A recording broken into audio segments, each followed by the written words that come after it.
Sean todos bienvenidos a una nueva edición de Bitácora de Viaje. Les habla Félix Gómez. Y bueno, en esta ocasión para mí es una ocasión muy especial porque está el doctor Daniel Barnaghi. Es un doctor en ciencias políticas y profesor titular de la Universidad Simón Bolívar, allá en Caracas, Venezuela. Daniel, gracias por estar acá y bueno, un honor tenerte. Es para mí de verdad un gran placer, Félix. Me siento honrado en esta oportunidad con esta entrevista, que espero sea de tu disfrute y de tu audiencia. Bueno, sabes que son muchos temas porque, Daniela, tú has sido un estudioso de las ciencias políticas, has sido un estudioso también del hombre, y eso te he seguido en tu Twitter, en entrevistas hace tiempo, y me ha parecido pero sumamente, supremamente interesante. Eh, al- Muchísimas gracias. Algunas reflexiones que has hecho, y en ese sentido tengo muchas preguntas que hacerte, y voy a comenzar con este marco que pudiera eh, sonar un poco extraño, pero está relacionado con los trabajos del profesor Erwin Staudt de la Universidad de Massachusetts, quien escribe un libro muy interesante llamado Las raíces del mal, y luego edita un libro que desarrolla un libro muy interesante llamado La psicología del bien y del mal. ¿Por qué los niños, adolescentes, adultos ayudan a otros y le hacen daño a otros? Y es la recopilación de más de 45 años de trabajo recorriendo el mundo y su propia experiencia del Holocausto en Hungría, donde su familia fue tomada por nazis y fueron llevados a campos de concentración, y la experiencia que lo marcó a la edad de ese año. Él dice muchas cosas en ese trabajo que él hace, un trabajo bien profundo además. Pero básicamente, él habla de que más allá de cualquier constructo que podemos hacernos sobre el mal o el bien desde un punto de vista metafísico, teológico, filosófico, existencial, etcétera, etcétera. Evidentemente los psicólogos sociales lo saben muy bien, hay un aspecto social, y tanto la bondad, el altruismo, el heroísmo, bien entendido, pero también la maldad, la destrucción a otros, se puede construir desde un punto de vista social. Y eso está demostrado ampliamente con la psicología social, y está ampliamente demostrado, sobre todo lo hemos vivido y lo hemos visto en las últimas décadas alrededor del planeta. Dicho esto, en este marco, yo me siento curioso. En Venezuela nosotros hemos tenido una compleja historia, solamente en lo político, en lo cultural. No es esa historia que nos vendieron cuando éramos niños, de un caballo blanco y un señor con un penacho y flores, y no, hay una historia muy dura en Venezuela, una historia que pocos cuentan y pocos se atreven. Y yo sueño que un día en que comencemos a hablar de la historia en Venezuela de una manera menos heroica y más realista, porque creo que eso ayudará a construir algún día un mejor país. Pero dicho esto, me estoy dando muchas vueltas, quería preguntarte, el concepto, ¿cómo se relaciona? Entendiendo el mal, por ejemplo, como la capacidad de destruir a otro o a otros, individual o en grupos o colectivamente, y la bondad o el bien como la capacidad de ayudar, proteger, apoyar a otros en un sentido que lo lleve al bienestar. ¿Cómo es la relación del venezolano en estos tiempos con el concepto del bien y del mal? Sí, bueno, tu introducción es realmente maravillosa, eh, porque me permites arrancar desde una perspectiva eh, primero culturalista y luego religiosa a la vez, de dónde nosotros tenemos o de dónde salen nuestros conceptos de bien y de mal. En el caso de la religión judeocristiana, pues naturalmente hay un claro mandato en lo que es el bien y lo que es el mal, por ejemplo, en algo tan, entre comillas, sencillo, que no es nada sencillo, como en los 10 mandamientos. Mm. De tal manera de que ahí parte todo lo que significa destruir y construir, está bastante claramente identificado, y al ser el Antiguo Testamento, pues es lo que rige tanto la religión judía como la religión católica. Sin embargo, por supuesto, hay otras acepciones en otras religiones, hay otras acepciones de bien y de mal. En el budismo se entiende de una manera distinta el bien y el mal. En el hinduismo también se entiende de una manera diferente el bien y el mal, y de maneras bastante distintas a como lo vemos aquí en el hemisferio occidental. Es interesante el caso de Australia, porque si bien para mí, que estoy en Venezuela, es el oriente del mundo, la cultura de Australia es una cultura completamente occidental, de Sí. tal manera de que es un enclave donde tu significado y tu significante de bien y de mal, pues está estrechamente vinculado a lo que, por ejemplo, yo entiendo como bien y mal, más allá del hecho que tú eres venezolano y siempre lo vas a hacer, aunque vivas todo el resto de tu vida, que espero que sea larga y saludable, en Australia. Entonces, bueno, ciertamente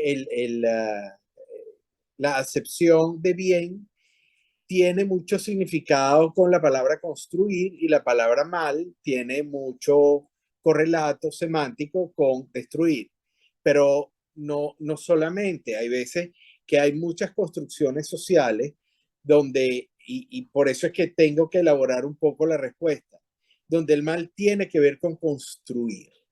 Por ejemplo, con construir sistemas e instituciones sociales, políticas y económicas para, para elaborar un constructo de poder que permita una dominación. Y la dominación destruye valores previos, pero construye nuevos valores que para ti, para mí quizás son antivalores, pero para otro grupo poblacional son nuevos valores. De tal manera de que, por ejemplo, y Hannah Arendt hablaba mucho de eso, no solamente Hannah Arendt, que seguramente la tocaremos en nuestra conversación un poco más adelante, este, pero ciertamente hay, en el caso venezolano, sobre todo en los últimos 20 años, pero no me voy a limitar a esos 20 años, sino a por lo menos unos 50, Ujú. donde ha habido una penetración muy suave, paulatina, que luego, después del 99, se hace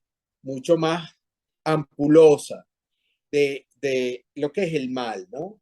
Porque, por ejemplo, para mí, vamos a las perspectivas personales, ¿no? Para mí, el populismo es una forma de mal, Ujú. porque es una forma en la cual el ser humano viene alguien que dice, mira, tú no tienes que hacer tanto, basta con que tú hagas menos para que yo haga por ti. Y tú simplemente por el hecho de ser, mereces. Bueno, eso es una interpretación del populismo. En esa forma de pensamiento, para mí el populismo es una forma de mal. Y si eso es así, entonces, bueno, hay una buena parte de la historia de los 40 años de lo que actualmente se llama la Cuarta República, que de todas maneras era la Tercera República, etcétera, pero no vamos a entrar en temas históricos, donde efectivamente el populismo eh, conlleva, tiene en sí la semilla del mal, porque destruye la capacidad del hombre de progresar, de construir, Ujú. de desarrollarse como individuo, porque le cede le transfiere su poder de crecimiento como ser humano a una intelequia como lo es el gobierno, el Estado, el poder, y no el individuo. De tal manera que en Venezuela ya hace mucho tiempo eh, hay una parte del mal que para mí, en mi opinión, está encarnada con el populismo. ¿Qué pasa con la llegada del chavismo? Bueno, el chavismo justamente lo que hace es decir, bueno, todo lo institucional que había antes lo vamos a cambiar por una nueva institucionalidad, de tal manera de que no haya rendijas, no haya forma de brincar ese esquema populista, y ahora el sistema completo subsume al individuo al poder del Estado a partir de un conjunto de promesas ilusorias en las cuales, a través del populismo, ya va a venir pues un sistema que va a resolver completamente la vida. Por supuesto que eso es una promesa hueca, como todo lo que es la promesa del mal, porque el mal, la estructura del mal es básicamente la promesa y la estructura del bien es básicamente la realidad. Entonces, bueno, simplemente en Venezuela se transfirió cualquier noción de búsqueda de concreción, de realidad, de trabajo, de esfuerzo, por la conveniencia de anclarse en promesas.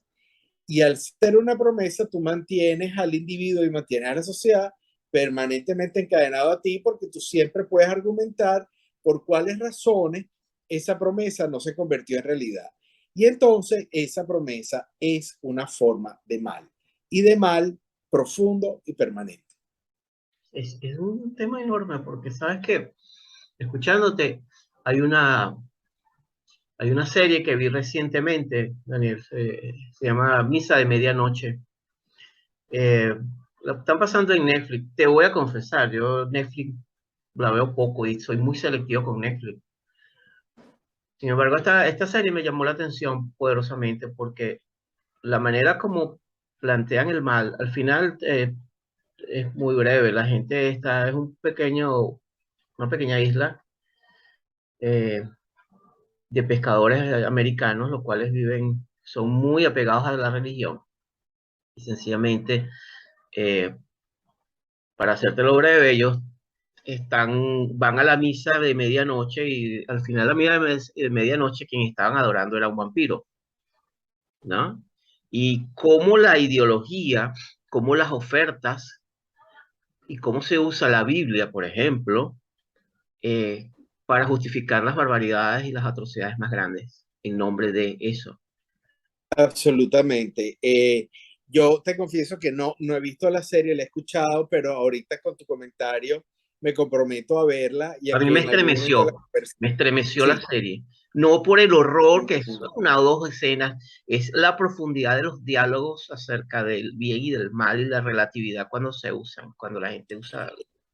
Es que lo que tú acabas de mencionar es para mí el punto significante del tema del bien y del mal, porque es que muchas veces lo que está en la cabeza de algunos de nosotros es lo que se llama la visión romántica o atávica del siglo XIX del bien y del mal. O sea, el bien como belleza, el mal como fealdad, y entonces hay escenas que ya tú entiendes como malas porque te muestran una cosa muy fea. Entonces, el tema del vampirismo, el tema de la sangre, ese tipo de cosas, pero eso es una noción del mal del siglo XVIII y del siglo XIX en pleno romanticismo. En la época del romanticismo es un periodo histórico donde tanto, bueno, en todas las artes, en la música, en la pintura, en la escultura, la noción del mal era magnificada a través de simbolismos. ¿Qué pasó una vez que termina la Segunda Guerra Mundial y ya estamos en la mitad del siglo XX y luego cae el muro de Berlín y ya estamos de frente al siglo XXI y entra el siglo XXI y ocurre lo de las Torres Gemelas? Hay una simplificación de la imagen del mal, donde ya esas cosas del vampiro alado, de la estaca llena de sangre, ya eso ya no produce ningún efecto dramático en la psique del ser humano, sino son ya sustituidas esas imágenes por otras imágenes, donde ya el horror se tipifica gráficamente de otra manera. Lo malo es que es mucho más cercana, porque para cualquiera de nosotros es mucho más lejano el símbolo de un vampiro enarbolando una espada llena de sangre. Bueno, ya hoy en día lo consideramos una comiquita, pero resulta que lo de las Torres Gemelas lo vivimos todos, Sí. todos. Y esa es una representación incuestionable del mal Uh-huh. y es muy cercana. Entonces, ya el mal tiene pues otra óptica, es mucho más tangible, más cotidiano y sobre todo en el siglo XIX en particular, el mal siempre está cubierto un manto de vergüenza. mientras que en el siglo XXI hay una reversión de la vergüenza del mal. Bueno, tú te das cuenta que, por ejemplo, volviendo al tema político, sistemas que son autoritarios o totalitarios están sumamente orgullosos de hacer el mal y no solo no lo ocultan, sino que lo muestran. Quiero hacer un inciso con una anécdota que escuché ayer, que, bueno, hasta qué punto Hitler mostró lo que estaba haciendo o lo ocultó. Al principio lo mostró. Las primeras manifestaciones de todo lo que pasaba cuando arranca el holocausto y arranca la Segunda Guerra Mundial y arranca los campos de concentración e incluso llega a arrancar la solución final, Hitler lo mandaba a grabar en película y fue luego que él manda a quitarlo. Y ya después, en la última parte de la guerra, casi no hay testimonios que provengan directamente del Tercer Reich, del mal.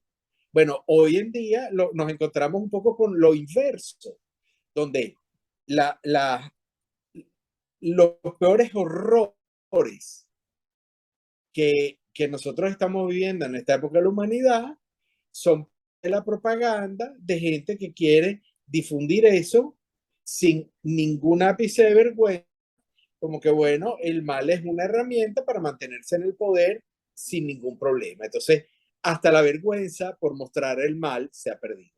Interesante ese giro también que da, Daniel, porque también el mal como un evento fashion, el mal como algo cool, el mal como algo que es sofisticado, ¿no? Y eso me recuerda un poco eh, esta concepción de que también el mal evoluciona a medida que la tecnología aumenta, se va sofisticando. Entonces tenemos una especie de lo que estamos conversando Absolutamente. absolutamente sofisticado, ¿no? Absolutamente sofisticado y lo vemos, es muy interesante, por eso te planteaba y te preguntaba, en ese sentido, ¿cuál ha sido la relación del venezolano con ese concepto en estos tiempos del mal y del bien, o del bien y del mal? Sí, bueno, fíjate que yo voy a seguir insistiendo solamente por un momento con el tema religioso, porque el venezolano era profundamente católico y una parte del venezolano lo sigue siendo, pero hay una permeancia cada vez mayor de estas religiones de origen africano, Ujú. de magia negra, de sacrificios, de babalao, que yo no sé mucho del tema. De repente estoy incurriendo en un error por falta de conocimiento. Lo que sí tengo muy claro es que nunca antes en Venezuela, aunque en Venezuela siempre ha habido una tendencia al sincretismo religioso, pero en este momento hay una enorme proliferación de ritos que uno entendería como ritos para hacer el mal, Ujú. donde involucran vidas de animales o vidas incluso de recién nacidos, según hay en algunas investigaciones sobre el tema, de tal forma que lamentablemente en Venezuela, en los últimos tiempos, de un país bastante inocente, diría yo, hace 100 años, subdesarrollado sí, pero también bastante inocente, tenemos ahora un país donde hay cada vez una relación más transparente con el mal, donde, y Mm. eso también se lleva no solo al plano religioso, y ahorita sí volvemos entonces al tema político y al tema económico, donde, bueno, hay un sistema de grupos de mafia, donde lo único que prelan son los intereses egoístas y amorales, Ujú. y eso en el ámbito de la cultura política se conoce como, bueno, una cultura política eh, cada vez menos enraizada en las redes de relaciones para construir y más en un capital social negativo, que son las redes de relaciones con intereses familistas y amorales, como son las mafias en Ujú. general. Entonces, bueno, ya eso está cada vez como más claro en Venezuela y eso para mí es una profunda desilusión, porque yo vengo soy hijo de unos padres que emigraron a Venezuela, no solo después del Holocausto, sino también después del comunismo, que llegaron a Venezuela en el año 58 y siempre vieron en Venezuela el país más bueno del mundo con la mejor gente del mundo. Ya mis padres fallecieron hace muchos años, pero yo no estoy seguro que en este momento mis padres mantendrían esa opinión porque hay mucha gente mala caminando en la calle. Y antes eso no se veía tanto. Y hoy en día sí. Parece un comentario inocente, pero quizás no lo es tanto. Interesante porque sabes que hay mucha bondad en el mundo, Daniel. Hay mucha bondad, hay mucha gente buena haciendo cosas extraordinarias y hay mucha gente Mm. mala haciendo cosas terribles, ¿no? Hay como, tengo la impresión, tal vez mi propia experiencia de trabajo con tanta gente de diferentes partes del mundo sobre la capacidad del ser humano eh, de hacer el bien, pero también la capacidad también de destruir, ¿no? Que está allí latente. Y en ese sentido, eh, ahí hay una reflexión que me hago un poco, porque siento que esto no es un fenómeno únicamente en Venezuela, es un fenómeno que lo veo en España, por ejemplo, es un fenómeno que lo estoy viendo en Europa, sobre algo que planteaba Humberto Eco e Italo Calvino hace más de 30 años, 35 años, cuando comenzaron a hablar de un regreso de una nueva Edad Media, entendiendo que la Edad Media no fue lo oscuro, todo lo oscuro que plantearon, la Edad Media Para es cosa nada, extraordinaria que llevó a un como las renacimiento, universidades. por ejemplo. Solamente en el aspecto metafórico de la edad de que sí hubo mucho miedo, pero era lo malo, porque en la Edad Media la gente Mm. podía morir por cualquier cosa, por una caries podíamos fallecer, por una gripe, Sí. y había mucho miedo, pero algo interesante que me decía una brillante amiga mía, es que en esos tiempos había miedo y había como cuidado, pero estos tiempos hay ignorancia, pero no se le teme a nada, ¿no? Y eso es algo que yo observo como cultura, no solamente en Venezuela, es algo que es un fenómeno que se ha extendido y lo vemos mucho en Occidente. Yo hablo de Occidente porque hay países en los cuales, te confieso, no sé qué está pasando en China, no sé qué está pasando en Irán, incluso dentro de la propia Rusia, son como cortinas de hierro. Pero Sí. si uno ve ese fenómeno en Nueva Zelanda, lo ves en Australia, lo ves en Canadá, lo ves en, donde vemos que hay una mezcla entre lo político, pero también en el ocultista, es como una especie de retorno del oculto, de muchas artes, y lo ves también en algo que me llama la atención, el liderazgo político, no solamente en Venezuela, sino a nivel occidente, Ujú. como que veo casi que adolescentes, en mi impresión, haciendo tantrum y pataletas frente a una situación, unos bloques geopolíticos extremadamente complejos, que es lo que se está viniendo ahorita en estos momentos. ¿Cómo lo ves? ¿Cómo lo miras tú? ¿Cómo? Bueno, fíjate, yo quiero comenzar por tomarte la palabra y hacer un inciso en esta conversación en cuanto al bien, porque lo que pasa es que es muy tentador hablar del mal y quizás hay veces que es menos tentador hablar del bien. Uh -huh. Pero sí te voy a tomar la palabra para hablar del bien. Fíjate, en el caso de cómo se sobrevive una guerra, un holocausto, se sobrevive a través del bien de los demás. En el caso mío personal, que tuve la enorme fortuna, yo soy el menor de tres hermanos y mis dos hermanos mayores son mucho mayores que yo. Cuando se hizo la película de Steven Spielberg, de la lista de Uh Schindler, -huh. se hizo también un movimiento muy importante para hacer las reclamaciones de las propiedades y de los bienes de distinta índole de los judíos a los gobiernos nazis, principalmente Alemania, ¿no? Y había que hacer unas planillas que eran muy, muy largas y había que hacerlas muchas veces, en distintos momentos, fueron varios años, un tema complicado. Yo tuve el privilegio de haber sido quien, por estar en ese momento todavía soltero, viviendo con mis padres, etcétera, por un tema de edad, me tocó llenar a mí las planillas. Esas planillas yo las conservo, lo que se mandaron fueron copias, yo me quedé con los originales, este, y donde estaba llena las planillas de historia de cómo mis padres fueron salvados en una enorme cantidad de momentos por personas que ponían en riesgo sus vidas para salvar a mis padres durante la Segunda Guerra Mundial. Y muchas veces nosotros olvidamos ese lado de la historia, donde no todos los alemanes eran nazis, no todos los húngaros eran antisemitas, y muchos solamente decían que lo eran y no lo eran, y salvaron a enormes cantidades de judíos, como por ejemplo mis padres, mis abuelos, mis dos tías. De tal manera de que, aunque muchas veces es menos tentador hablar del bien, es importante hablar del bien.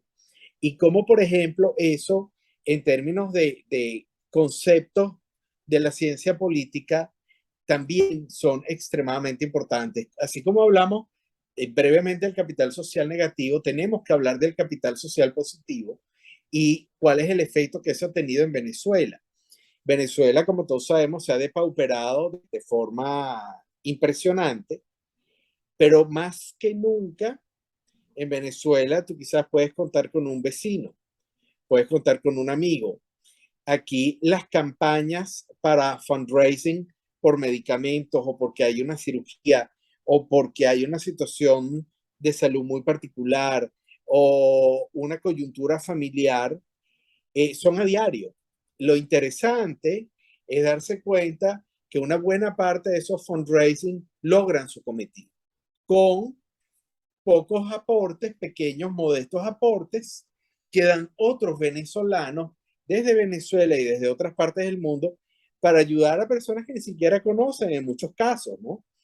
Entonces, esta situación que ha sacado lo peor de algunos venezolanos, también ha sacado lo mejor de muchos venezolanos. Así que yo creo que precisamente ahí es donde viene el tema de cómo se hace para tener esperanza. Bueno, uno tiene esperanza a partir de que te das cuenta que el ser humano, en líneas generales y en una proporción mayor, necesita hacer el bien al mal. Lo que pasa es que el mal es escandaloso y el bien es discreto. El bien no sale con banderas y pancartas a la calle. Normalmente sale el mal. Lo que hace ruido es el mal. Y nosotros tendemos a veces a dejarnos llevar por esas impresiones gráficas, cuando en realidad hay mucha gente haciendo cosas maravillosas en pos del vecino, del amigo, del compañero, de los profesores, de los estudiantes. O sea, para empezar el tema de el mal que es evidente, que es ruidoso, que es feo, que hace mucha bulla, con el bien que es más discreto, que es más silente, que es más, sí, discreto. Esa es la palabra que se me ocurre. Y lo estaba tratando de llevar al tema de lo político y de lo sociológico con los conceptos de capital social positivo y negativo. Sí, es verdad que en Venezuela, bueno, la proliferación de distintos tipos de mafia, no solo las económicas, sino la política, la sociológica, miles que podríamos aquí poner como ejemplos. También hay grupos tendidos de redes de relaciones muy positivas para el desarrollo del otro, para la ayuda al otro, para la colaboración con el otro. Ojo, no todo es altruismo. Y yo creo que tú querías tocar ese tema y lo vamos a tocar en un segundo, porque muchas de las redes de relaciones son, por ejemplo, para hacer emprendimientos. Y en Venezuela, aunque a mí me gusta mucho la economía corporativa y las organizaciones corporativas, debo reconocer que en Venezuela, pues naturalmente, hay un esfuerzo muy grande por hacer emprendimiento. Perdón. Salud, salud. Daniel, Gracias. de ahí ya me surge una pregunta y que a mucha gente la puede sorprender. ¿Cómo se construye el bien, la capacidad de crear ciudadanos buenos, ciudadanos altruistas, ciudadanos responsables? ¿Es posible crear desde lo social buenas personas, buenos ciudadanos? Bueno, fíjate, yo podría caer en la tentación de resumírtelo con una sola palabra y voy a caer en la tentación efectivamente. La palabra es libertad. Eh, si hay algo que se ha descrito muy claramente desde los griegos para acá, sobre todo, menos antes, más desde los griegos, es el significado, el impacto de el concepto de la libertad en el alma humana, en la mente, en la psique, en la vida, en los sentimientos, en las acciones, en los procederes, en la planificación del ser humano. La libertad es, si bien uno podría definirla poéticamente, yo en esa tentación sí no voy a caer, pero la libertad es lo que le permite al ser humano ser capaz de pensarse a sí mismo y de construirse a partir de lo que piensa de sí mismo.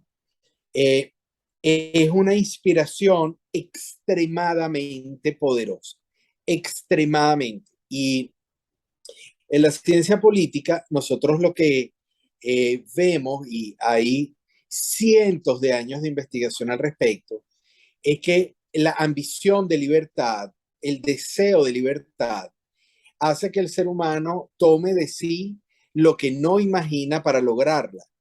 Eh, y para hacer el bien, porque hacer el bien desde esa perspectiva que estamos hablando es también el ejercicio de la libertad individual. Tú podrías contrapreguntarme, bueno, pero hacer el mal también es una forma de libertad. Sí, pero es menos redituable.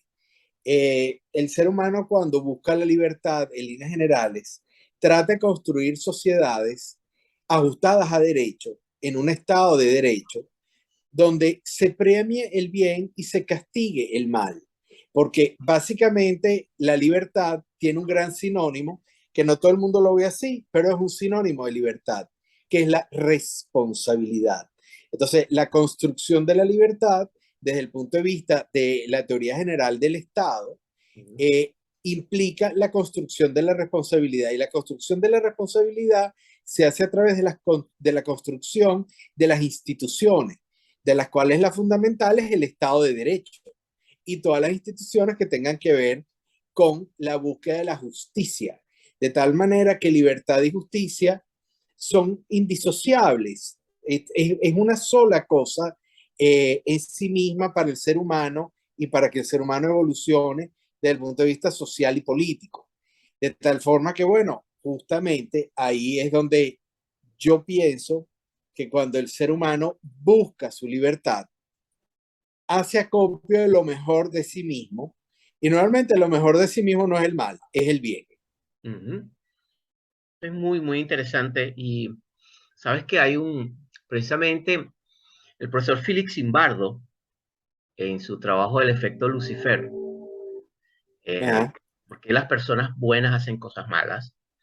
Eh, él, hay una anécdota que a mí me fascina muchísimo, ¿no?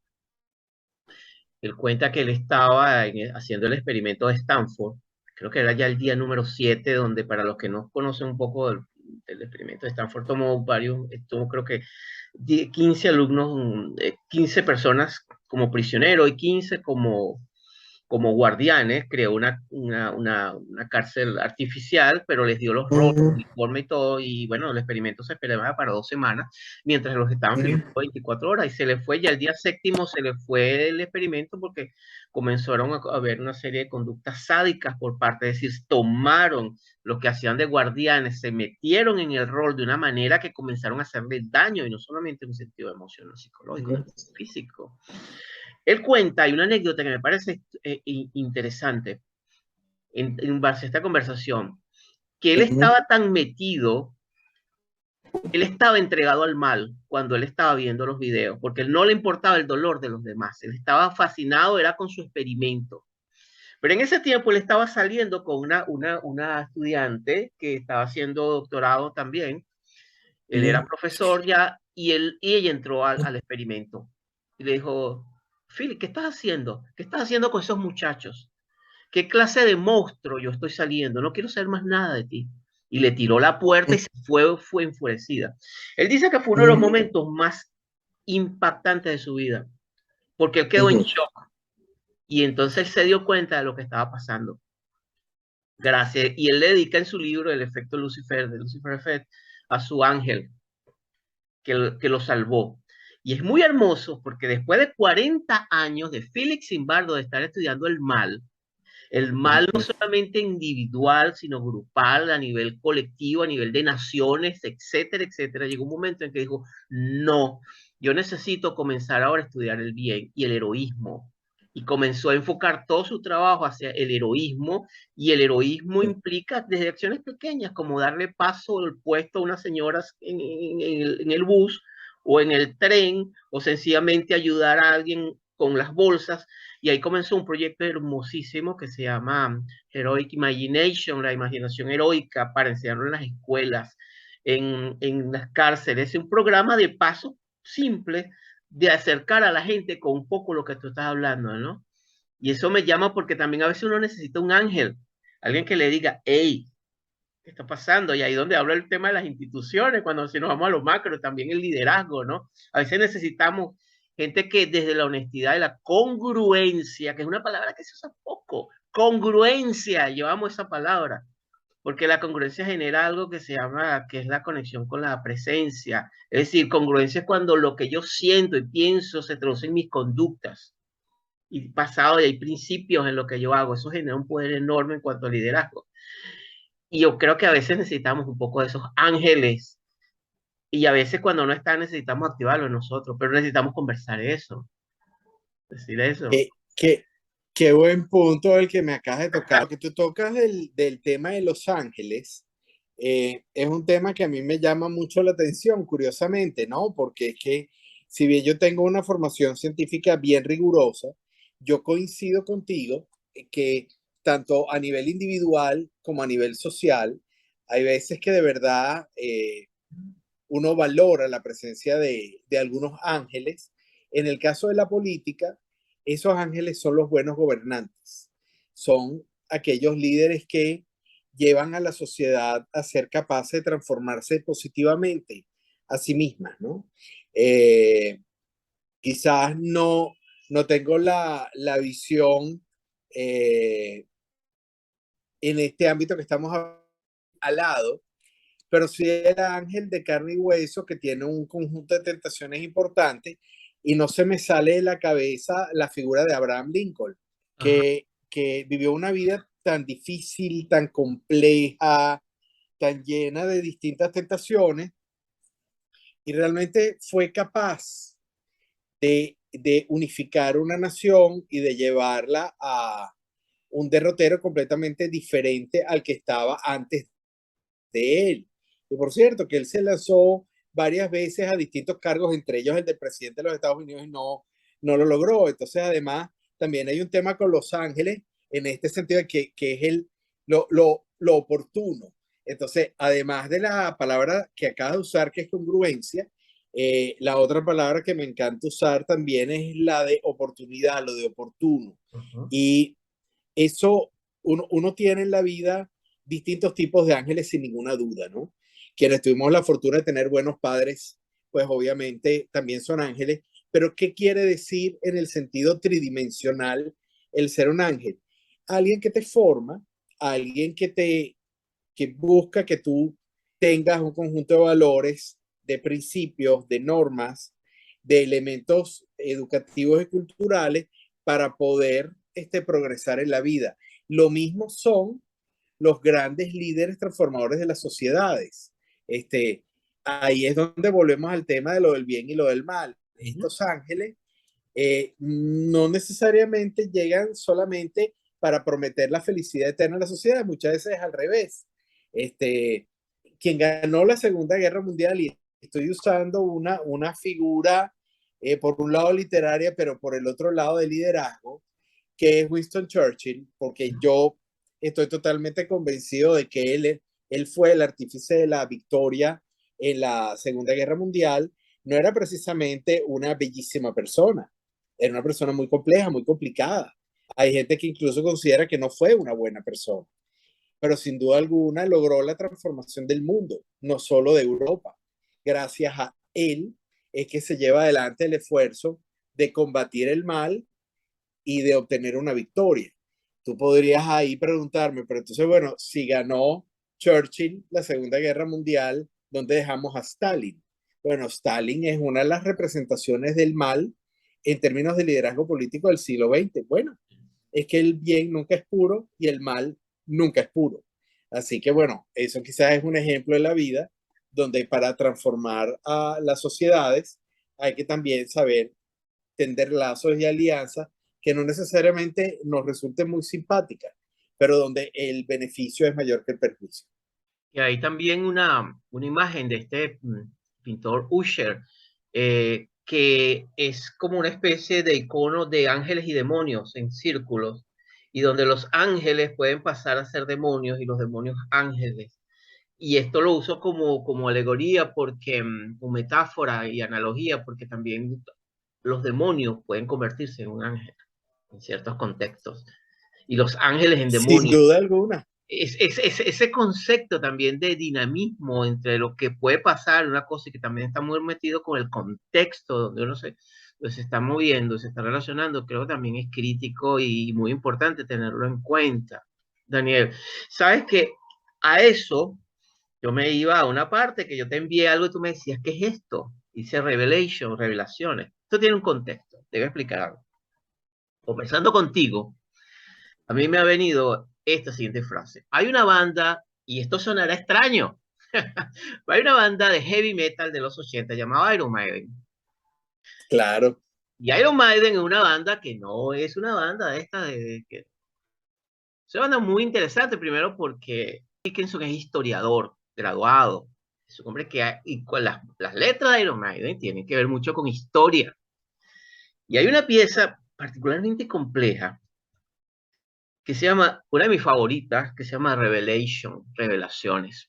Pero Revelaciones comienza con un extracto de un poema del poeta Chesterton, poeta inglés, que dice así: Oh Dios de la tierra y altar, inclínate y escucha nuestro grito. Nuestros gobernantes terrenales fallaron. Nuestra gente es arrastrada y muere. Las paredes de oro nos sepultan. Las espadas de desprecio nos dividen. No te lleves el trueno de nosotros, pero Pero lleva llévate nuestro nuestro orgullo. orgullo. ¿Qué tal? Y es interesante ese contexto. Eh, Esto de hecho un himno Fíjate. de iglesias, muy, muy usado, sobre todo en, en, en, en, en en las iglesias y en la cultura anglosajona, pero el contexto es que estas frases del inicio de la pieza Revelation de Iron Maiden es muy significativa con respecto al liderazgo, porque cuando hablamos de ángeles, y a veces ese es también lo tremendo, cuando pensamos, cuando los mentores, esas personas que se suponen que están allí para guiar, ¿no? Se supone, eh, cuando el mentor no nos lleva por un camino, sino que sencillamente nos pierde. Cuando el mentor se hace oscuro, cuando el mentor se vende, cuando el mentor traiciona. Y eso yo creo que es una de las grandes tragedias que hemos tenido a lo largo de nuestra historia. No sé cómo tú lo Sí, ves. fíjate, tú me haces evocar una serie de trabajos muy importantes que quizás tú los has escuchado mencionar, que se llama en psicología la búsqueda compensatoria, ¿no? Uh -huh. La búsqueda compensatoria es cuando tú o una persona desea acceder a nichos de poder, pero no necesariamente porque su principal ambición sea servir a una sociedad, hacerla constructiva y todo lo que deseamos y soñamos, sino porque, bueno, viene de una enorme falta o carencia psicológica en algunos ámbitos de la vida y buscan el poder como una compensación para esos elementos que no fueron resueltos en el pasado. Eh, en muchos casos, esa búsqueda compensatoria genera a los grandes tiranos de la humanidad. En el caso de Hitler, por ejemplo, Ujú. él era un hombre sumamente acomplejado por fracasado. Sí. Él quiso ser pintor, él quiso ser un gran militar, él quiso ser muchas cosas que no fue. Además, es una persona con una historia familiar patética, donde él mismo entendía que él era patético. Y mucho de esa búsqueda de poder tan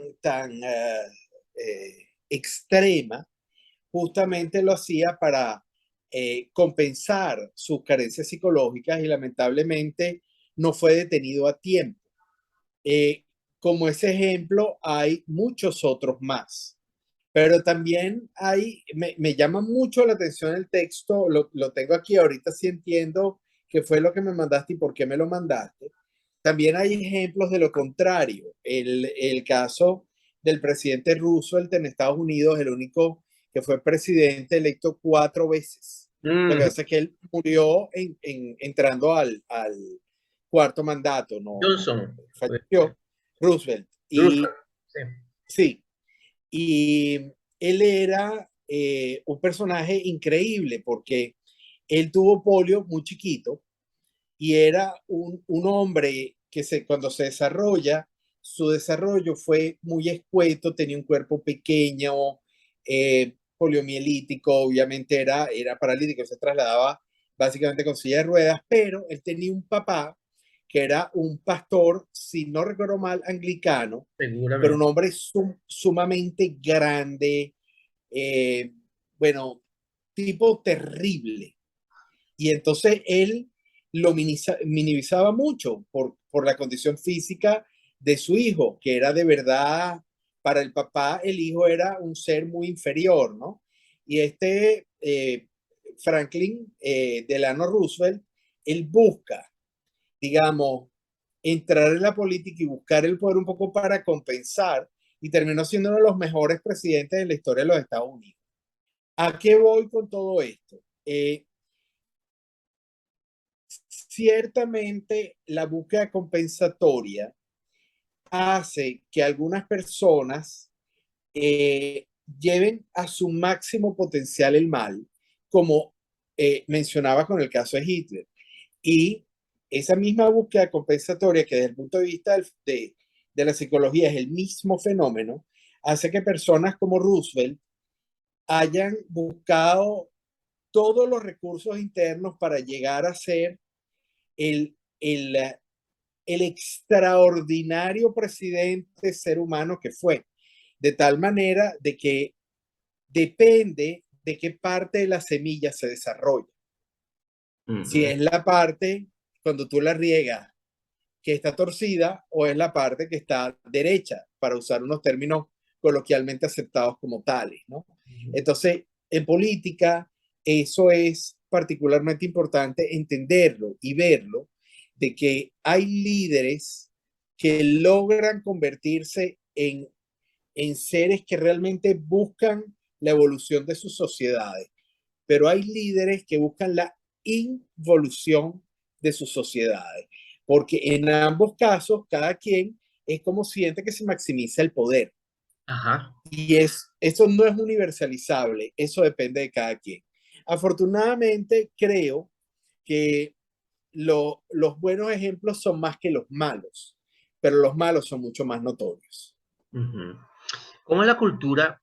Y en ese sentido, te quería preguntar, ¿cómo es la relación en base a la cultura que tenemos en Venezuela? Tenemos una cultura que obviamente ha ido cambiando.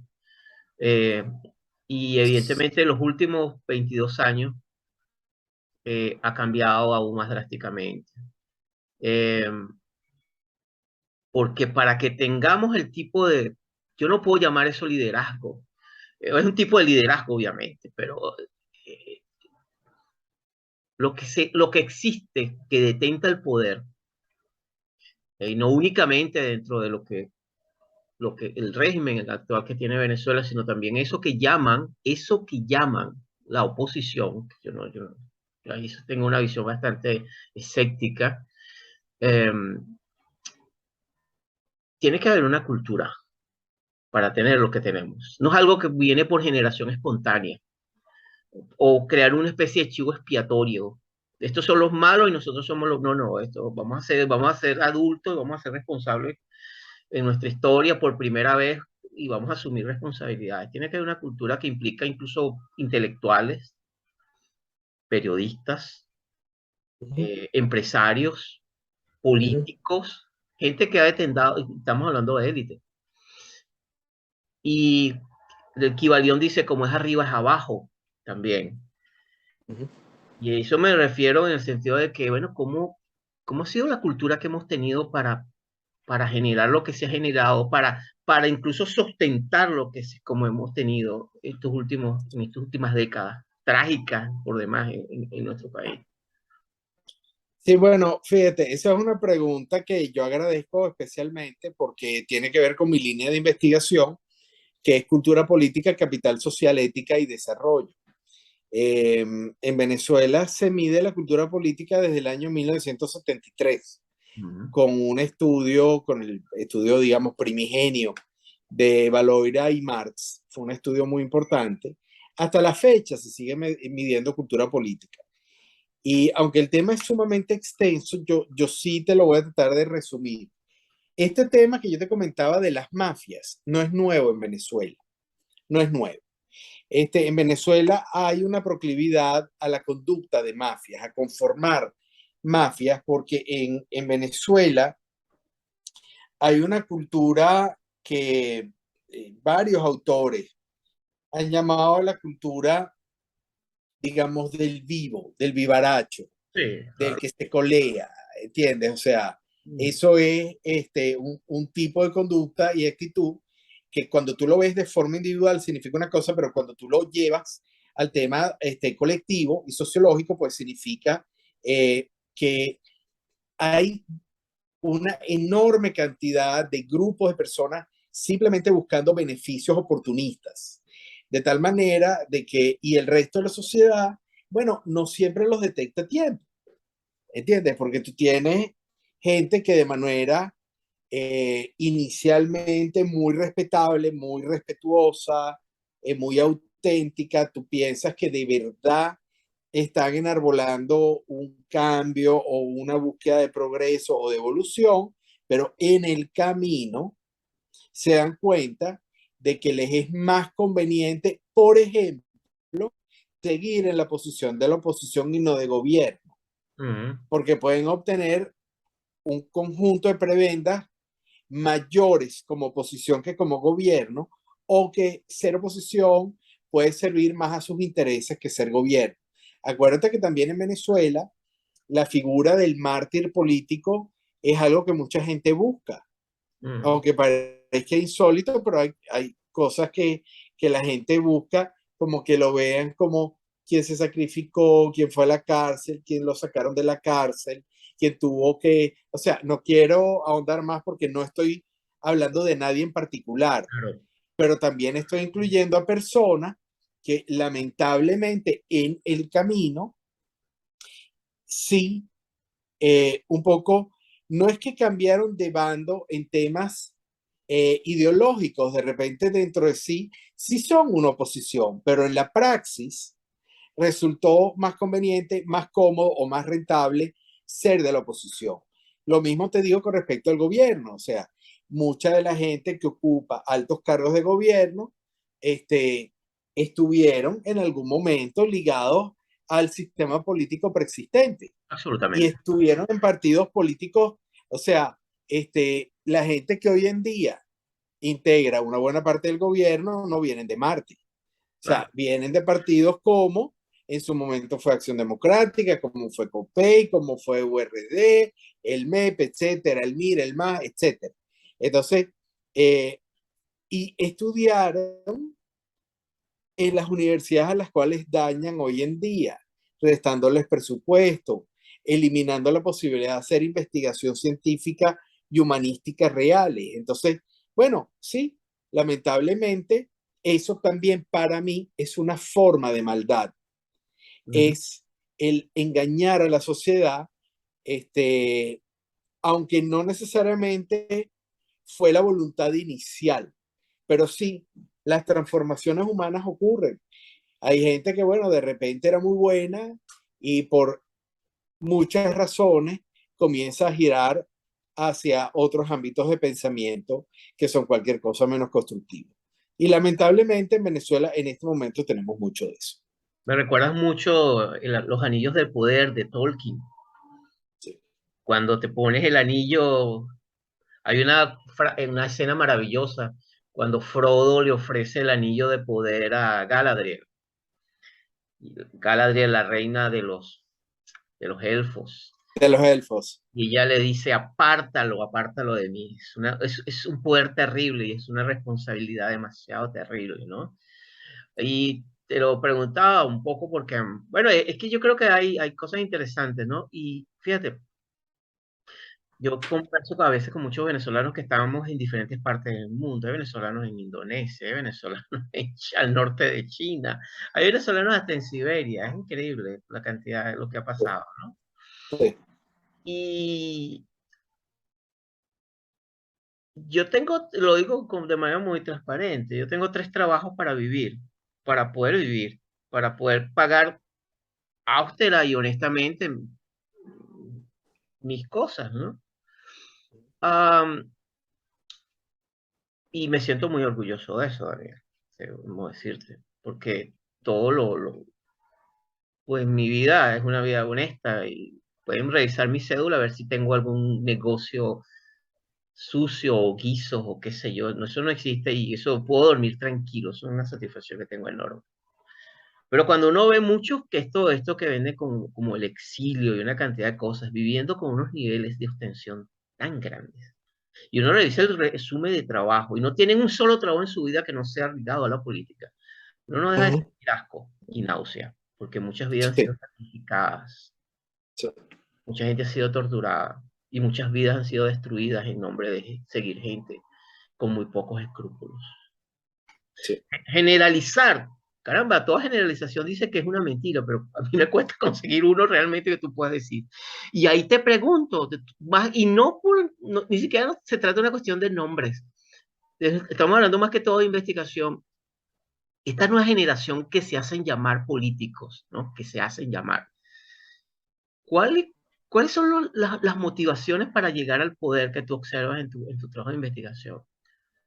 Bueno, fíjate, sé que me queda muy poco tiempo de la entrevista, así que voy a tratar de ser sintético, Ujú, pero sí he podido observar en las investigaciones y en focus group que hay como dos grandes tipos de políticos, lo que pasa es que no están repartidos en mitad mitad. Hay un grupo de políticos que sí siente un verdadero y genuino amor por el país, por la sociedad, por la gente. Creo que eso ha existido, creo que existe y va a existir. Eh, Creo que hay gente que realmente quiere hacer de Venezuela un mejor país y quiere hacer de Venezuela y de los venezolanos una mejor gente.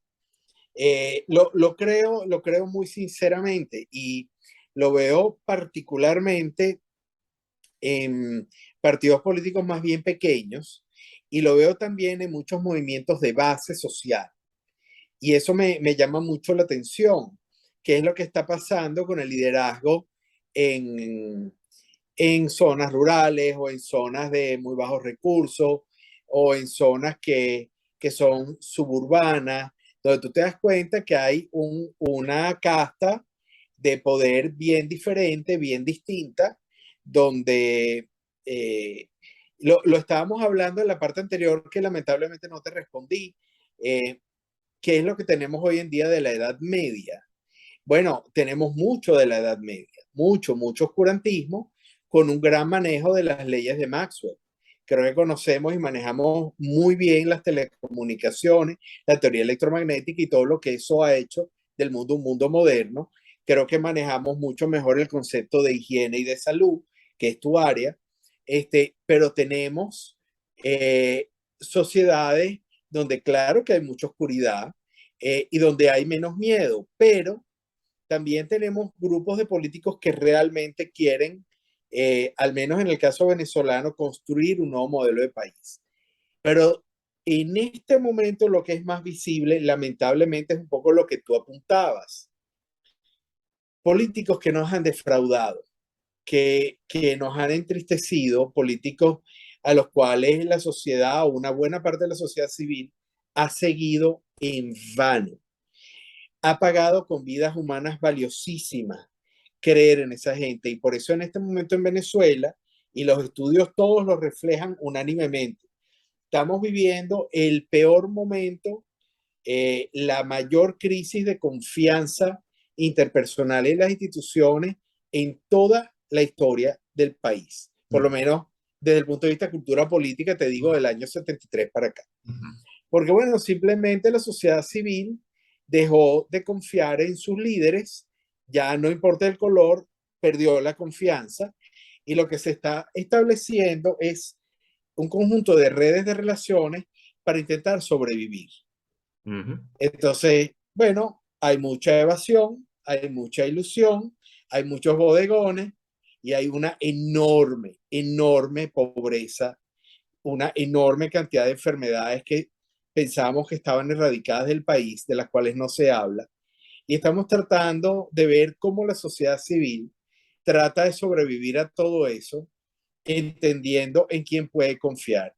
Bueno, a veces se confía más en un vecino o en un amigo que en un dirigente político, pero sin partidos políticos y sin dirigentes políticos en los que podemos confiar, no se puede construir una democracia y es muy difícil alcanzar la libertad.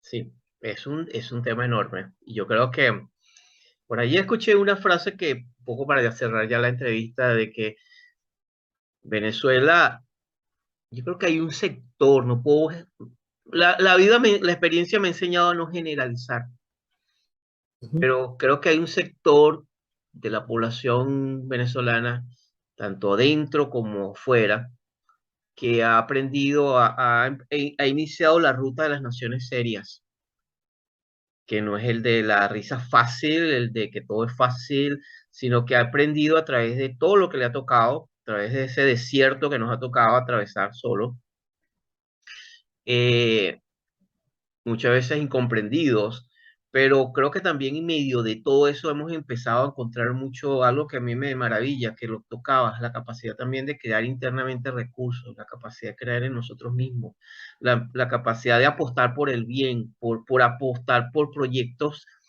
que yo creo que inicialmente son individuales para poder uno, porque ante lo que esas fuerzas situacionales que no controlamos, como el contexto económico, social, político, que son bloques gigantescos que no manejamos, creo que muchas veces la salida es comenzar a mirar dentro de nosotros mismos y empezar a ver qué podemos hacer. Yo estoy totalmente de acuerdo contigo. Si bien yo lamento la tragedia que vive Venezuela desde hace muchísimas décadas, Mm, no puedo negar que el venezolano haya cambiado la risa fácil por la reflexión o esté iniciando ese camino, es el camino a convertir a Venezuela en lo que realmente creo que todos queremos, que es una nación de libertad, de progreso, de ejemplo. Esa risa fácil a mí siempre me generó suspicacia. Me mm, refiero a mis primeros años, a mi niñez. Siempre tuve como un conflicto con eso, porque tú vas a otros países que han sufrido tragedia y nadie tiene una risa fácil. también. La gente está trabajando, reflexionando y yo creo, no es que el venezolano no sea trabajador, sí lo es, pero definitivamente estamos totalmente en otra dirección, que yo creo que es la construcción del país serio, aunque creo que nos falta bastante para llegar a eso. Sí. Bueno, Daniel, muchísimas gracias por la oportunidad de conversar contigo. Fue maravilloso poder escucharte. Félix, para mí un honor. Te quiero agradecer mucho esta entrevista que definitivamente es muy especial para mí. Te deseo muchísimos éxitos y gracias por llevar el buen nombre del país a una latitud tan lejana como lo es Australia. De verdad te felicito por tu trabajo y te lo agradezco muchísimo. Muchísimas gracias, Daniel. Y bueno, estamos en conexión. Gracias. Claro.